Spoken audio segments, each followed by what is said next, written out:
Hi guys, ഇന്ന് ഞാൻ ഉണ്ടാക്കാൻ പോകുന്ന വിഭവം എന്താണെന്നറിയോ? പാവക്ക കൊണ്ടാട്ടാണ്. നമ്മൾ മലയാളികൾക്ക് ആ ഊണിന്റെ ഒപ്പം അതിന്റെ സൈഡില് എന്തെങ്കിലും ഒരു സൈഡ് ഡിഷായിട്ട് ഒരു കൊണ്ടാട്ടം ഉണ്ടെങ്കിൽ അത് പൊളിക്കും അല്ലേ? എല്ലാവരും തൈര് വെച്ചിട്ടാണ് കൊണ്ടാട്ടം ഉണ്ടാക്കുന്നത്. ഞാനും അങ്ങനെ തന്നെയാട്ടോ, തൈര് വെച്ചിട്ടാണ് കൊണ്ടാട്ടം ഉണ്ടാക്കുന്നത്. അപ്പൊ ഞാൻ വേറൊരു രീതിയിൽ ഒന്ന് ട്രൈ ചെയ്ത് നോക്കി. അപ്പൊ സൂപ്പറാണ് കേട്ടോ. നിങ്ങൾ ഇതുപോലെ ഒന്ന് ചെയ്ത് നോക്കിയിട്ട് എന്തെങ്കിലും അഭിപ്രായ വ്യത്യാസം ഉണ്ടെങ്കിൽ എന്റെ കമന്റ് ബോക്സിൽ അറിയിക്കണം കേട്ടോ. ഇത് മുളക് പൊടി, മഞ്ഞപ്പൊടി, ഉപ്പ്, കായംപൊടി, പിന്നെ ലേശം വാളംപുളി. വാളംപുളി എന്ന് വെച്ചാൽ കോൽപ്പുളി. അത് കുറച്ചധികം എടുത്തിട്ട് കുറച്ച് വെള്ളത്തില് പിഴിഞ്ഞ് നല്ല കട്ടിക്ക് പിഴിഞ്ഞെടുക്കുക. എന്നിട്ട് ഇത് മുളക് പൊടി ഇതൊക്കെ ഇതിലിട്ടിട്ട് നല്ലോണം ഇളക്കി മറിച്ച് ഒരു 2 മണിക്കൂർ റെസ്റ്റ് ചെയ്യാൻ വെക്കുക.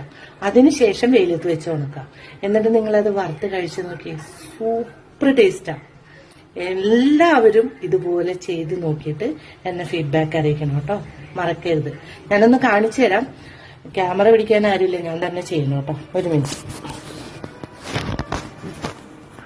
കണ്ട, ഇങ്ങനെ ഒന്ന് ചെയ്ത് നോക്ക്.